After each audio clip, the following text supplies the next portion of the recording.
ngono iki. Balik apa? Kene. Itu teman sekalian ya, oke. Jadi Sunan Kalijogo itu pun dia mengalami kegagalan. Saya kasih dua aja kegagalannya. Kegagalan dalam arti dia nggak gagal, cuman sejarah punya sifat sendiri dan Allah memiliki rencana sendiri. Kamu tahu Mas Karebet ketika dia menjadi Raja Demak, tapi dia memilih beristana di Pajang, itu ada yang tidak terima, yang merasa dia lebih berhak untuk menjadi raja, yaitu Haryo Jipang atau Haryo Raden Penangsang. Ya, Karebet ini sakti luar biasa. Karebet ini yang memegang Kiai Sangkelat. Kiai Sangkelat ini yang membikin adalah Empu Supo Anom. Itu empu nomor 1 kerajaan Mojopahit yang pernah dicuri keris ini dari kerajaan Demak oleh oleh Ki Maling Celoring. Jadi tahu Grung Maling Celoring? Celoring itu asal usule iku ana wong jenenge Ki Celoring di Blambangan kono. Carane mlebu omahe wong iku gak perlu lawang, gak perlu bolongan, pokoknya ana lampu titik set mlebu deh. Maka dia berhasil mencuri Kiai Sangkelat ini di kerajaan Demak. Wes digonang Blambangan, Sunan Kalijogo roh, oh gampang pos supaya konang Blambangan pura-pura dadi pandai besi. Wes pokoknya diatur ke Sunan Kalijogo iso balik meneh lah. Akhirnya dicekel Karebet. Nah Karebet ini mau ngelawan arek cilik jenenge arek Penangsang gak enak sih. Arek cilik pedidih kok tak sikat temenan kon. Akhirnya sing dikon ngladeni anak angkatnya yaitu Jebeng Sutowijoyo atau yang kelak menjadi Panembahan Senopati. Gitu ya. Saya kasih tahu, Sunan Kudus sama Sunan Kalijogo ini kan seperti saudara dan senior dan junior. Mereka satu perjuangan, satu misi segala macam. Meskipun Sunan Kudus agak Syiah, Sunan Kalijogo Ahlus Sunnah wal Jamaah, ya.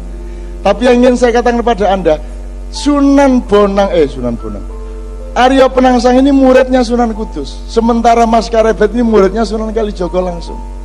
Ini mereka konflik berdua, si Kudus sama Kalijogo tidak bisa kok menyelesaikan konflik mereka. Akhirnya terjadilah peperangan toh. Duel antara Aryo Jipang melawan siapa? Sutowijoyo. Dan itu pun menangnya Sutowijoyo karena strategi politik.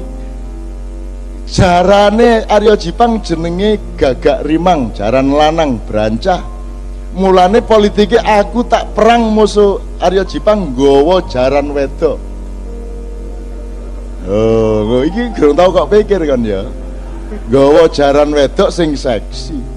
Jadi akhirnya ditambahi susu loro di sore kan gitu.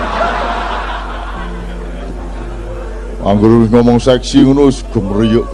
Oke? Kan ngerti ta ceritanya nyenengke kok. Nek ceritanya tuh memang dramatis. Akhirnya tidak terkendali Gagak Rimang ini.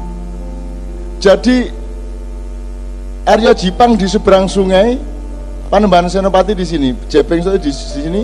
Begitu si Gagak Rimang ngelihat kuda ini, dia langsung meloncat menyeberangi sungai di luar kendali Aryo Jipang. Nah, ketika kudanya larat seperti itu, dia tidak mampu menguasai dirinya, sehingga tombak Kiai Banca si Jebeng Sutowijoyo ini masuk ke perutnya Aryo Penangsang.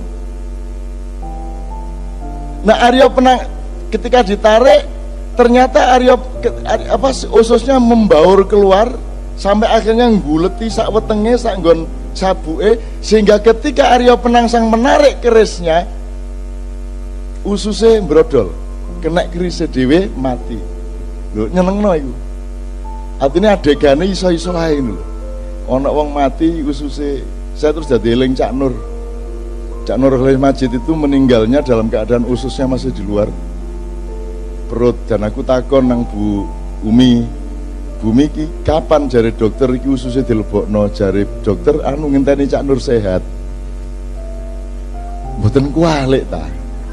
Nek prasa kula Cak Nur sehat ususnya dilebokno lha ngoten sih.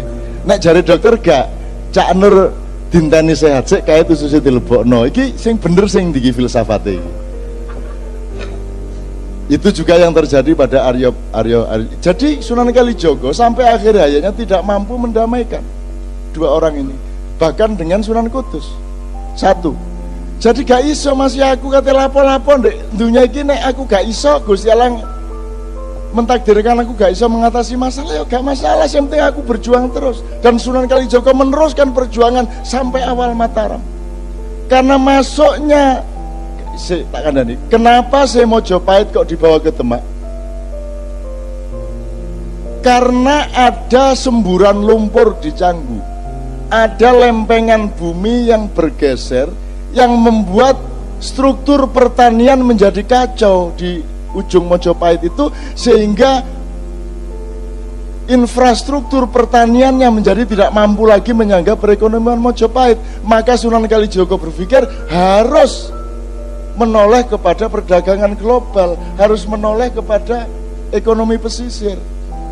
Maka ditransformasikanlah dari kerajaan yang agak di pedalaman, yaitu di Mojoagung, Canggu, Mojokerto, itu diseret ke pinggir pantai, yaitu ke Demak, di desa Gelagahwangi, dalam rangka supaya ada transformasi menuju pertahanan pangan dan lain sebagainya. Dan itu Sunan Kalijogo luar biasa. Nek wong gak ngerti perekonomian gak iso duwe ide kayak ngono iku. Jadi Sunan Kalijogo iku duduk seniman yang berdakwah dengan seni. Sunan Kalijogo ahli ekonomi, ahli perdagangan, ahli strategi politik, pendekar yang mumpuni, dan seterusnya dan seterusnya.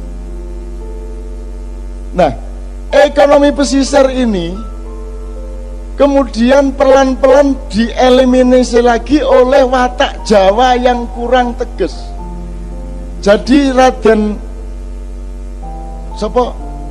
Sultan Hadiwijaya Joko Tingkir iku pekewo, kate beristana di Demak itu pekewo. Aku tak ndek pinggir-pinggir, aku tak ndek Pajangai. Dia lupa bahwa dengan dia masuk ke Pajang, maka seluruh infrastruktur keraton juga akan pindah ke pedalaman. Jadi perekonomian global yang diciptakan Sunan Kalijogo menjadi masuk ke pedalaman. Sunan Kalijogo tidak setuju, tapi sudah terlanjur. Ketika itu kemudian sibuk dengan pertarungan antara Mas Karebet dengan Aryo Jipang. Itu pun kemudian ketika sampai kepada gara-gara Aryo Jipang bisa dibunuh oleh Panembahan Senopati, akhirnya Panembahan Senopati diberi hadiah oleh Mas Karebet tanah Mentau. Dan Mentau itu sangat pedalaman. Maka terjadilah degradasi politik. Dari pedalaman ke pesisir, dari pesisir dikembalikan ke pedalaman, itu pun degradasinya double. Tidak hanya sifat perdagangannya menjadi dari perdagangan ke pertanian, tapi legitimasi spiritualnya pun berubah dari Wali Songo yang semula menjadi background politik, berubah menjadi Nyai Roro Kidul. Nah, Panembahan Senopati kemudian sirsiran dan kawin sama Nyai Roro Kidul sampai Sultan Hamengkubuwono ke-10. Semua rabi karo Nyai Roro Kidul. Atimbangane tak kongon pegatan Roro Kidul tak kon jilbaban ngono ae saiki. Cek gak angel-angel nemen-nemen. Ya saiki sembahyang 5 waktu semua. Nyai blorong barang wis sembahyang 5 waktu. Kadang-kadang melok jemuan barang. Ngono ya kanca-kanca ya.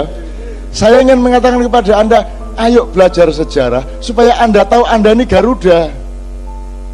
Anda ini bangsa besar. Kan itu kan selalu saya omongkan di Bang Wetan. Nggak apa-apa sampai akhir hayat Anda belum berhasil, nggak apa-apa. Anakmu yang berhasil, nek gak anakmu putumu. Tapi kita bangun kembali paruh yang baru itu, kuku yang baru itu, dan tidak pernah putus asa. Gak direken karo pemerintah, gak direken karo Indonesia, anggitmu Bang Wetan direken ngono ta ya apa? Kene ya gak ono sing ngreken. Gitu loh. Ayo direken-reken dhewe. Kok repot. Geden di Bang Wetan karo Indonesia aku takon, secara nilai. Secara nilai. Komprehensinya, kedalamannya, ketinggiannya, ketajamannya segede mana Indonesia sama Bambang Wetan? Pernahkah Indonesia mencapai ilmu-ilmu seperti ini? Tidak kan? Lagi lebih besar Bambang Wetan. Lah iya, wong jelas Bambang Wetan luwih gede timbang Indonesia, kok kon njaluk digendong Indonesia? Lah dengkek Indonesia gendong Bambang Wetan. Kon sing kudu gendong Indonesia, betul enggak? Kamu jangan minta diakui lah yang lebih kecil dari kamu. Tidak kuat hatinya, tidak kuat pikirannya. Kamu yang lebih besar dari mereka, kamu yang menampung mereka, kamu yang punya kebesaran jiwa kepada Indonesia. No. Bung Karno iso pidato ngene iki. Manggel aku suwe-suwe. Lho nek Sunan Kalijaga ngene iki, seluruh ilmu dia kuasai. Oke rek, ojo lali di subscribe yo channel terbaru dari saya, namanya TV Kucing. Di sana itu banyak kucing-kucing, konten tentang kucing dan petualangan menarik lainnya. Jangan lupa di like, comment, dan subscribe, dan di share sebanyak mungkin ke teman-teman kalian. Dan untuk video kali ini mungkin cukup di sini dulu aja. Sampai jumpa di video terbaru dari Andi Carlos. Sampai jumpa semuanya.